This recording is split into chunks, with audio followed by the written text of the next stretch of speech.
सालबेग 17वीं शताब्दी की शुरुआत में भारत के एक ओड़िया धार्मिक कवि थे जिन्होंने जगन्नाथ भजन लिखे थे। सालबेग एक मुस्लिम पिता और एक ब्राह्मण माता की संतान थे। उनके पिता लाल बेग मुगल सेना के एक कमांडर थे।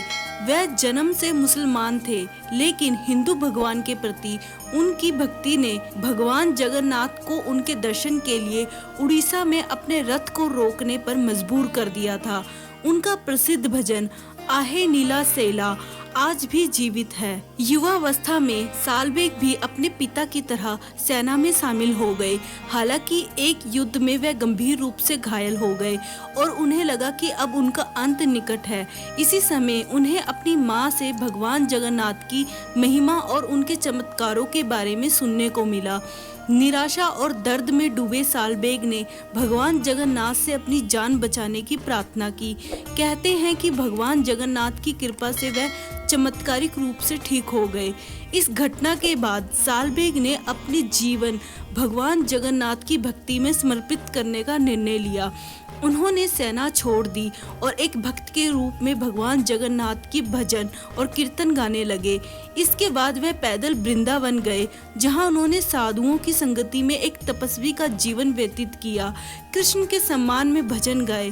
वृंदावन में 1 वर्ष बिताने के बाद वह जगन्नाथ रथ यात्रा उत्सव देखने की इच्छा से पुरी लौट आए। उस समय सामाजिक नियमों के कारण उन्हें पुरी के जगन्नाथ मंदिर में प्रवेश करने की अनुमति नहीं थी, क्योंकि वे मुस्लिम थे। ये उनके लिए अत्यंत दुख था, क्योंकि उनकी आत्मा पूरी तरह से भगवान जगन्नाथ में लीन हो चुकी थी। असहाय महसूस करते हुए तथा ये महसूस करते हुए कि वह रथ यात्रा का उत्सव देखने के लिए समय पर पुरी नहीं पहुंच पाएंगे, उन्होंने जगन्नाथ से प्रार्थना की कि वह उनके पहुंचने तक प्रतीक्षा करे। हर साल रथ यात्रा के दौरान सालबेग भगवान जगन्नाथ के दर्शन करने के लिए पुरी आते थे, क्योंकि उन्हें मंदिर में प्रवेश की अनुमति नहीं थी।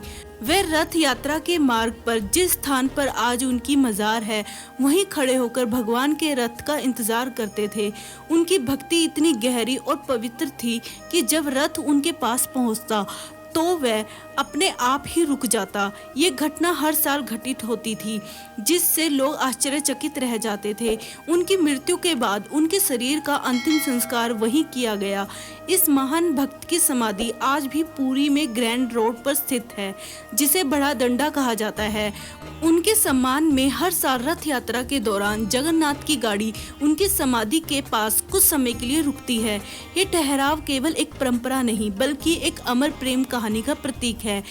ये कहानी से हमें ये शिक्षा मिलती है कि सच्चा प्रेम और समर्पण किसी भी दीवार को तोड़ सकता है और भगवान अपने भक्तों की पुकार अवश्य सुनते हैं, भले ही वह किसी भी धर्म या पृष्ठभूमि में आते हो।